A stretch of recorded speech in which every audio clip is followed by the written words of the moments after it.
It's our image. Oh dear. So just hear that. Those little buttons we see recording.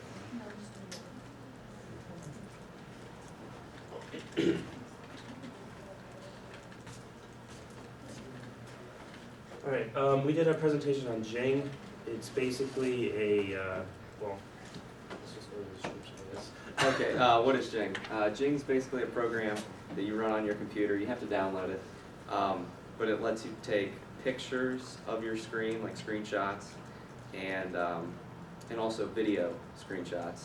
And then you can edit them and share it with other people. This is TechSmith. This is the website that you can download it from, and there's a little link, techsmith.com/Jing. So. Yeah, it's really easy. There's a giant button that just says download now. So. These are the system requirements. I mean, they work on almost every computer. I didn't really know what this meant, but I'm sure everyone has that on their computer. And you just need an internet connection while you're using it.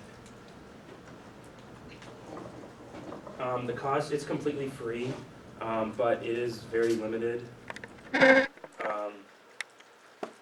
You can only make 5-minute videos for the free version, and there's only like arrow tools and little text tools to edit things with.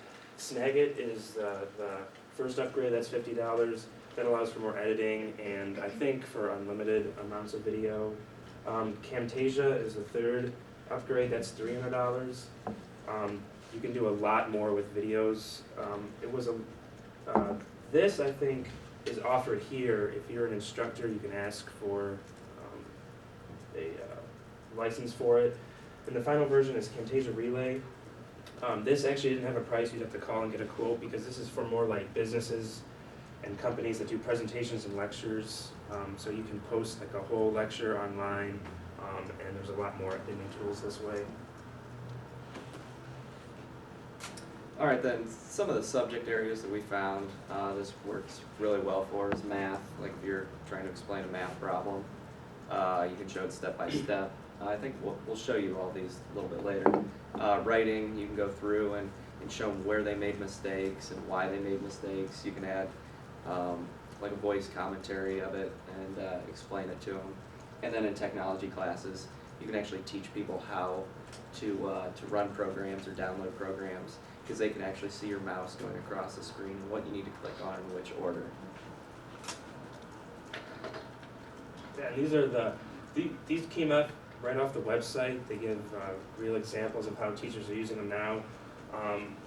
One middle school librarian, she used it as like tutorials on how to do research. So if instead of standing up here and showing the class how to use like a database or something like that, you can actually make a video of how you use a database and just send it to all the kids and have them watch it. And you can add commentary and everything to it. A math teacher, she used it she posted questions online, and then she added commentary and made a video of her. She did the problem out, so now students, when they went home or over the weekend, they could go home and watch a video on how to do a problem if they didn't know how to do their homework. And an English teacher, I actually really like this idea. She graded her papers online, and while she was grading them, she was giving commentary to her students. So now they could actually see why they got things off, which I liked a lot better, because I know a lot of the teachers I had, I couldn't read their handwriting, so I didn't know what I did wrong half the time. All right, and there are pros and cons to everything. So pros to Jing, it's very easy to use. There is a very basic free version, but in that basic free version you do get to do a lot of stuff. It's very versatile, a lot of things you can do. It's a great teaching tool, as some of those examples, and you can share stuff with your students very easily. The cons, there are limits to the free version, and as we'll see, this little yellow thing right here, it is always there. That's the little Jing icon, and so when you have other programs running and stuff, you'll scroll across it. You don't need to click on it, but you will. You always will. And your videos can only be 5 minutes in length. So you're kind of limited on what you can do. Yeah, I found that icon very annoying. I had it on my computer when you have multiple tabs up on like Google Chrome. It gets in the way, so you try to change a tab, and now all of a sudden you're in Jing. So. Alright, this is actually an example. I made a video to show how you sign up for classes, which everyone knows how to, but I used it so you could see my mouse and then the screen changing and everything. So I could either add narration to this, so I wouldn't have to do anything, or if I was presenting this to a class, I could stand up here and explain step by step what I was doing. So I wouldn't have to be at the computer actually doing it.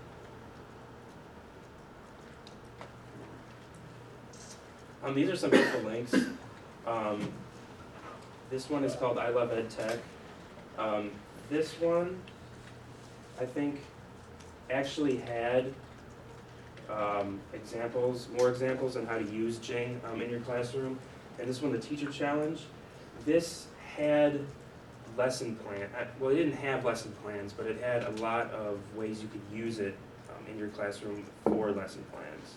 So even if you can't think of an idea, these two links will definitely give you one. Okay. Yeah, and these are just the references that we used, just for basically the pictures, nothing huge.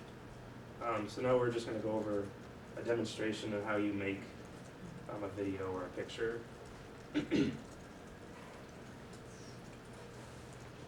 Alright, so you have your yellow icon that we talked about. You go over to the little plus thing, capture, and making a picture and a video are both really easy and they're really similar. You can just click anywhere in here with this thing, or if you want to select an area, you can like start at the top and drag it over, and the blue area is what you'll record. And then you have your little, down in the lower right hand corner, you have your little bar here. The first one I'm going to show you how to do is picture. You just capture image, and then it'll bring up this box here. You have your image, and then over here on the left side you have another toolbar with different things you can do with it. I mean, you can add an arrow, like say you wanted to tell them how to use the recycle bin. You throw an arrow over there, and then you can you can put in a text box like here or something, and then you have this frame that you can put over stuff. So you wanted to show where it was even more, even if you couldn't see with the arrow or something, you can put a little box over it. And then you can change the color of all your arrows and stuff that you add and stuff like that with this here. And then you have this one here. It's kind of cool. This one was the one that the English teacher used the most, and it's just a highlight tool. I don't know how it's going to work here, but in a paper with a white background, it looks pretty cool. And you can just highlight different things. And then that's basically all you get with the free version. When you upgrade to some of the other ones, you can go edit in this Snagnet program or whatever, and it'll let you do some more things. And then you can save it to your computer, you can upload it to screencast.com, or you can copy it and do a bunch of different other things with it. That's how to make a screenshot photo. Do you want to show them how to do video? I mean, if it's any different. Yeah, it's basically the same thing. Same as the other thing. You can actually, so now, just make it small. So we'll just capture here. Capture video.